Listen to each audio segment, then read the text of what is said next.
Voltando com mais informações, mais notícias do Fluminense por aqui nesta terça. Lembrando que na próxima sexta-feira a janela doméstica de transferência aqui no Brasil também estará fechada. E aí não tem jeito, não tem mais saída e nem chegada até o meio do ano. É a última janela, é o último período de janela de transferências, para quem não sabe. A janela geral fechou, né, com o Fluminense inclusive contratando o Castillo às pressas, fechando a negociação nas últimas horas da janela ali geral de transferências, incluindo jogadores vindos do exterior, mas tem uma janela que fica aberta, que está aberta ainda na verdade, até sexta-feira para o mercado interno. Jogadores que disputaram os campeonatos estaduais ou que antes ficaram sem contrato antes do encerramento oficial da janela, tá? Então, até lá, os clubes podem contratar esse tipo de atleta, e inclusive também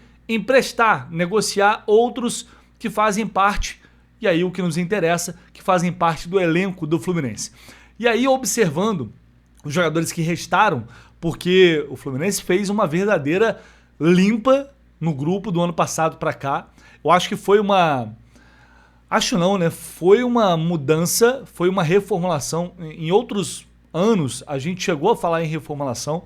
Ela não aconteceu da maneira que a gente imaginava, mas esse ano, realmente, muitos jogadores saíram, né? E alguns jogadores que, ano passado, tiveram espaço. A gente vê Thiago Santos, Lima, né, que é um jogador que até esse ano era utilizado, Keno, Lavega, Lescano, Manuel, que já estava, né, com o contrato acabando, Gabriel Fuentes, que foi para Fortaleza, Everaldo, Lelê, isso só para citar os principais jogadores que tiveram alguma minutagem ou que eventualmente foram motivo de debate ali, que deveriam ganhar mais chance, o que acabou não acontecendo. Só que, ainda fazendo parte do grupo, estão atletas como Igor Rabelo. O que será de Igor Rabelo? Um jogador que não tem um salário baixo, uma contratação absolutamente contestável e simplesmente inútil até aqui, um jogador que não acrescentou em absolutamente nada, recebeu algumas sondagens para deixar, mas até onde se sabe, até onde eu sei pelo menos, não teve proposta oficial, continua fazendo parte desse grupo e no fim da fila. E acaba, querendo ou não, ficando à frente de dois moleques da base que também não terão espaço e não podem voltar mais para o Sub-20 porque já ultrapassaram a idade. Loyola e Davi Chundes. O Davi, inclusive, que teve chance também ano passado e quando teve, foi bem, né? Mas como vai ter espaço num cenário em que o Fluminense acabou de contratar o Midjan também, já tem Freitas e James ali que hoje estão consolidados com o Zubeldia, tem o Guinácio, tem o Igor Rabelo.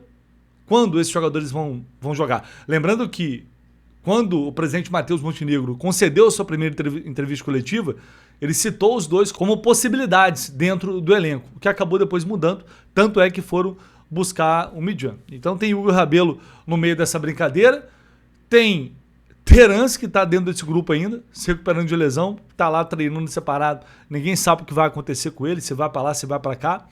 É um atleta que, enfim, está aí e, obviamente, lá recebendo seu salário, e tem que ser assim, não tem muito o que fazer, o contrato é longo. Fidelis, que em 2025, quando recebeu ali alguma oportunidade, foi bem, elogiado por todo mundo, uma personalidade incrível, mas novamente se depara com a ausência de uma mínima chance de jogar. Com Samuel Xavier, com o Guga no elenco, só mesmo se alguém se lesionar, ficar um tempo fora, que ele realmente vai ter alguma possibilidade de entrar em algum jogo. Se bem que agora vai ter uma sequência pesada aí pela frente, talvez surja isso em algum momento. Mas, enfim, são apenas possibilidades. Santi Moreno é outro que está saindo, já está com uma negociação encaminhada para o Dallas, que deve ser concretizada aí muito em breve. E aí a grande interrogação, que acabou se tornando o Riquelme. Riquelme que em 2024 foi muito bem no Campeonato Carioca, se destacou. Esse ano participou ali de acho que 2 jogos no início da competição do ano e depois não apareceu mais um time. É um jogador que muita gente tinha uma expectativa de que ele pudesse amadurecer bastante e esse ano competir de fato por um lugar na equipe e não está acontecendo. Aí é uma mistura também de uma postura dele, algumas atitudes, algumas posturas não foram bem vistas internamente no clube, tanto é que ele passa a jogar também no sub-20, já que não conseguiu demonstrar desempenho e consistência para passar à frente de algum dos jogadores que fazem parte hoje do grupo principal. É um jovem que poderia estar ali brigando para ter alguns minutos e não consegue chegar nem perto disso hoje. Um talento em que se aposta muito no sentido também de não só ter um retorno técnico, mas de efetuar uma grande venda, mas que até o momento é um 2026 extremamente decepcionante para o que se tinha de projeção para o Riquelme. Hoje, um jogador que está no fim da fila das preferências ali da comissão técnica. E aí é outro ponto, porque o Wesley e Nathan daqui a pouco tá vindo por aí, Kevin Samuel já foi relacionado para algumas partidas, mas o Zubeldia deu uma declaração muito negativamente impactante para mim, em relação ao que ele pensa sobre base. Eu trouxe isso aqui. Ele diz que no passado trabalhava bastante com jogadores da base, foi campeão assim, mas hoje ele não acredita que dá para construir um time vencedor tendo 3, 4 jogadores, no caso do Fluminense, jogadores de Xerém. Não dá para construir um jogo maduro, segundo ele disse, dessa forma. E ele já vem com uma fama de não aproveitar a base lá do São Paulo. Isso está se consolidando. E vou repetir o que eu falei aquele dia também. Não é o que mais me preocupa, porque o que mais me preocupa é como o Fluminense está conduzindo Xerém desde que passou principalmente a ter condições de contratar. Porque é uma questão, é um problema. Numa próxima entrevista coletiva vai ser uma prioridade da minha parte, uma pergunta nesse sentido. Eu sei que muita gente cobrou uma pergunta, acho que ela é válida. Inclusive a gente debateu internamente a possibilidade de uma pergunta nessa última coletiva sobre isso, mas a gente só tem uma oportunidade, então tem que escolher uma coisa ou outra, e na hora a gente acaba fazendo a escolha que naquele momento talvez faça mais sentido. Mas é uma pergunta que tem que ser feita, porque o próprio Matheus Montenegro falou na época da campanha que a gestão Mário utilizou mais de 70 jogadores da base e que a ideia é trabalhar sempre tendo um terço de Xerém fazendo parte do grupo. E dessa forma isso não vai acontecer. Então o Fluminense mudou seu posicionamento, mudou seu pensamento sobre isso, porque é um efeito colateral. É bom você ter dinheiro para contratar? Se você contratar bem, sim. Se não, você vai passar a pagar 5, 6 milhões de dólares por qualquer jogador mediano que vai chegar, talvez não vai entregar o desempenho que se espera, e esses jogadores, você pode falar que não, mas sim, eles podem falar que não, mas vai impactar, vai tirar espaço de um moleque que eventualmente pode estar bem no sub-17, no sub-20. Como é que ele vai fazer essa transição? Como é que esses jogadores vão fazer essa transição se não tem espaço? E aí causa ou consequência? O que vem primeiro? O ovo ou a galinha? Por quê? Os garotos não demonstram qualidade para isso, ou eles não têm oportunidade para demonstrar que tem potencial? Porque o Fidelis até então ninguém falava muito sobre ele. Chegou, jogou e mostrou que poderia ficar. E mostrou que poderia brigar. Mas o que ele ganhou de reconhecimento prático em relação a isso? Nenhum. Nenhum. Ele continua no mesmo lugar, no fim da fila, como já estava antes. Então, para mim, essa é uma preocupação muito maior do que propriamente o que o Zubeldia pensa sobre base, porque o Zubeldia não vai ser técnico do Fluminense durante 10 anos. Em algum momento ele vai acabar saindo. E aí o que o clube está fazendo agora e o que vai colher lá na frente é o que realmente me preocupa. Porque isso afeta, inclusive, a projeção de ganhos com esses atletas. Se o cara não joga, não tem chance e não consegue sobressair, a tendência é não se valorizar, ou se valorizar menos do que deveria. Outros clubes também acabam sofrendo com isso, entre aspas. Flamengo, por exemplo, contrata um monte de jogador. Quantos jogadores da base hoje conseguem aparecer no Flamengo e se firmar? São poucos, um ou outro que aparece ali.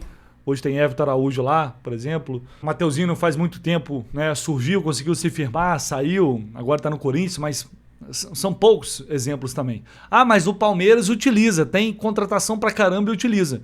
O Palmeiras eu tenho certeza, até pelo trabalho que o João Pedro Sampaio faz lá na base, eles dão prioridade para isso e aí é o que eu falo, é fazer parte da cultura do clube, do planejamento do clube. Qualquer treinador que chegar tem que saber que, olha só, aqui você vai ter que reservar 2, 3, 4 garotos, tem que fazer parte do grupo aí, eles vão ter que treinar, trabalhar e em algum momento vão ter que ter chance para jogar. É uma questão de identidade, o que eu não sei se há hoje, se isso é uma prioridade. E me preocupa bastante. Vai ter dinheiro sempre para contratar, não vai depender mais da base, vai conseguir gerar receita sem conseguir efetuar vendas altas com esses jogadores que agora estão com dificuldade para encontrar espaço, para amadurecer, dar o retorno técnico e financeiro. Não sei, são coisas que realmente me preocupam bastante em relação a isso. E agora a gente está vivendo um exemplo, para mim, muito claro, da falta de espaço e da incapacidade desses garotos chegarem e brigarem dentro do grupo, conseguindo furar a fila, passar à frente de contratações que não acrescentaram em absolutamente nada para o time, como é o caso hoje, principalmente, do Igor Rabelo.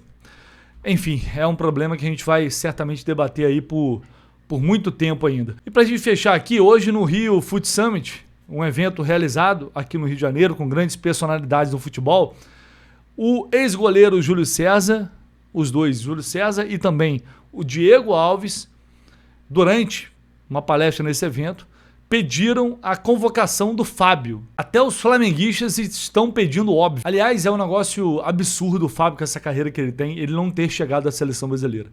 É simplesmente inacreditável. Tudo bem, o Brasil sempre teve grandes goleiros, mas o Fábio, com a trajetória que ele tem, o cara depois dos 40 anos fazer o que ele está fazendo, ele...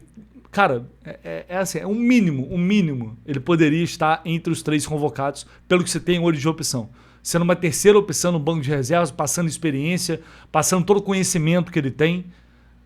O Fábio, por tudo que ele fez no futebol, ele merecia isso. Acho que vai acontecer? Infelizmente, acho que não, dado o contexto atual. Olha só a declaração do Fábio nessa matéria aqui do Rafael Zarco lá no GE. Do Fábio, do Júlio César. Eu levaria até o Fábio para homenageá-lo. Fábio, com 45 anos, fazer o que ele está fazendo é um absurdo. Fico até com vergonha quando vejo o Fábio. Penso, poderia estar jogando também, rindo, né? Incrível o que ele está fazendo. E não é só uma homenagem. Se precisar dele, dá conta do recado. Exatamente, esse é o ponto que eu ia falar. Não é só uma questão de... Aí o Diego Alves falou isso aqui. O Fábio representa, assim, umas 10 gerações. Mas vejo o Alisson e Ederson muito consolidados. O Fábio, como o Júlio falou, representa gerações. Do goleiro raiz até essa geração. Seria fechar a história dele com chave de ouro. Mas acho difícil pelo cenário. Eu também acho. Mas não seria uma homenagem. Se colocar o Fábio lá no gol da seleção, ele vai entregar desempenho. Ou alguém tem alguma dúvida disso?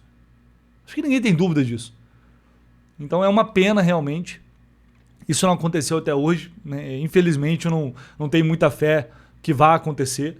Mas seria absurdamente justo, não só em forma de homenagem, mas em forma de reconhecimento por tudo que ele vem fazendo, mas por desempenho, por produtividade, por capacidade. O Fábio merecia, sem dúvida alguma, estar nessa seleção brasileira. Não seria absurdo, muito, mas muito pelo contrário. Mas enfim, é isso. Vamos ficando por aqui. Deixe o seu like, se inscreva no canal. Conto com vocês e, claro, a gente volta com muito mais informações e mais notícias nesta quarta-feira. Tamo junto, valeu!